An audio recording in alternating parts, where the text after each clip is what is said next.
Sana hindi pa bumalik sa Sir Nino sa seminaryo. Mas ginaganaan ako magtrabaho kapag nandito siya. Hindi pa masungit.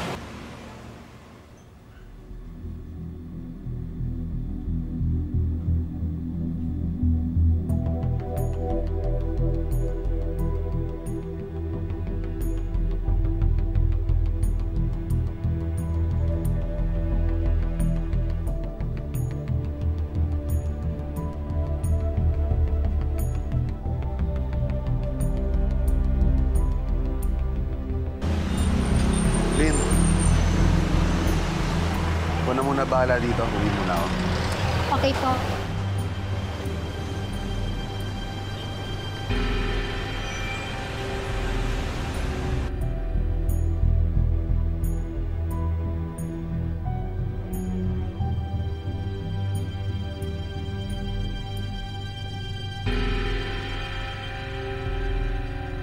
Malito, Malito.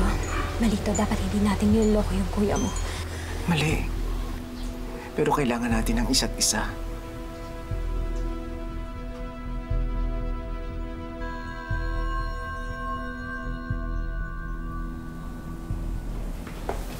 Oh.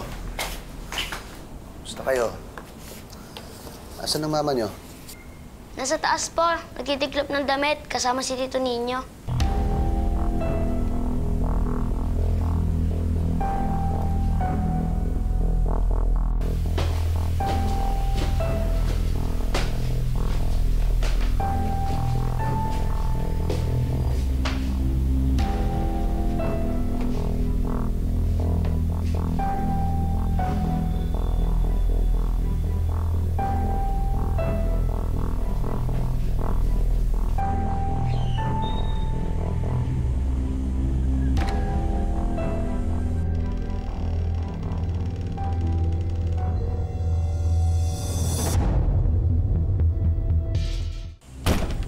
Tayo!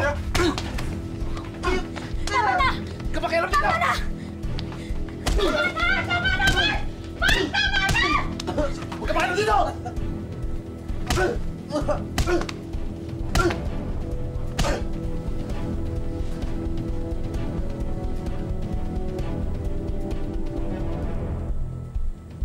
Alam kong hindi biro ang ginawa ni Nino at ni Belen.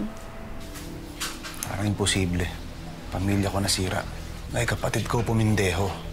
Seminarista raw, demonyo pala. Patawarin mo sila. Ang tiwalang nasira, mahirap nang maibalik. Sa tindi ng sugat sa relasyon ng mag-asawang sina Mark at Belen, panahon lang ba ang hihintayin o ito na ang katapusan ng kanilang pagsasama?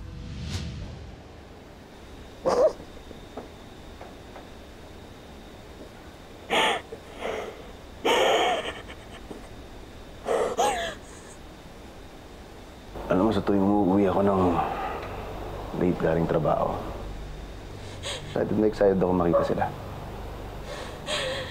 Kahit madalas, tulog na sila.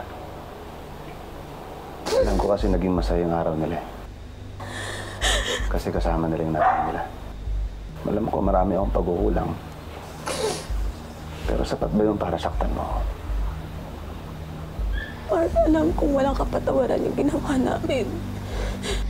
Huwag naman tayo maghiwalay kahit para sa mga bata lang.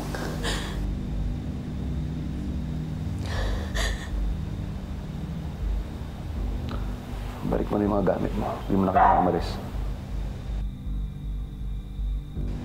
Pero yung tiwala ko sa'yo, hindi ko alam kung may babalik ko pa.